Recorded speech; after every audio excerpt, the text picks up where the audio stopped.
Okay, from admin, we're accompanied by registrar para daw pumunta sa dean's office.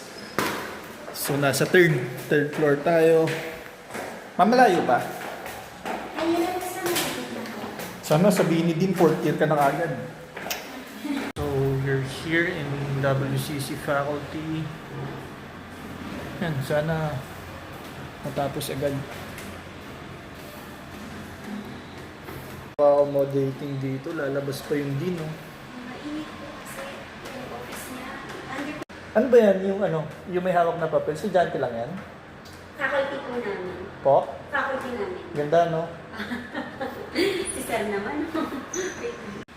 So yun guys, nilabas pa tayo ng Dean para kausapin. Sabi ko sa kanya, we would like to become a broker. Tapos yun, evaluate niya na raw. Wow, this treatment seems to be very special kasi we will be the first batch sa WCC magkakaroon ng ganitong course. So some of the enrollees are agents na rin daw, some are newbies.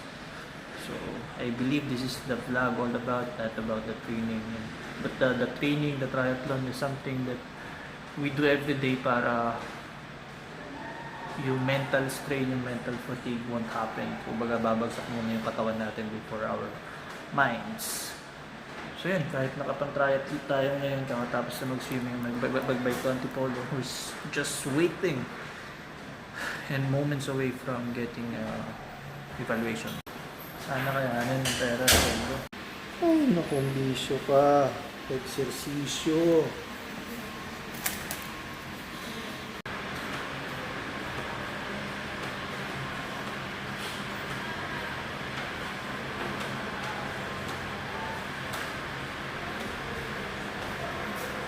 Guys, dahil sa madaling usapan, si Lee nandito.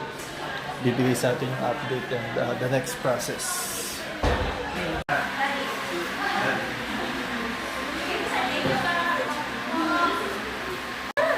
Din, binablog ko na yung buong experience ko ng pag-enroll eh. Ayan o, ayan yung mga subject natin. I-enlist ka agad. Ang bilis. O, enlist mo na. Andun si Ma'am. Tapos papa-add ko na sa sa GC. May Ma'am, GC ng REM eh. Tansya mo ma'am, mga ilang years ko matatapos tong buong curriculum. Tingnan mo yung curriculum, Ito kasi dapat malagyan mo siya ng grades. So, first year, almost done ka na. Second year, nakuha mo na 1,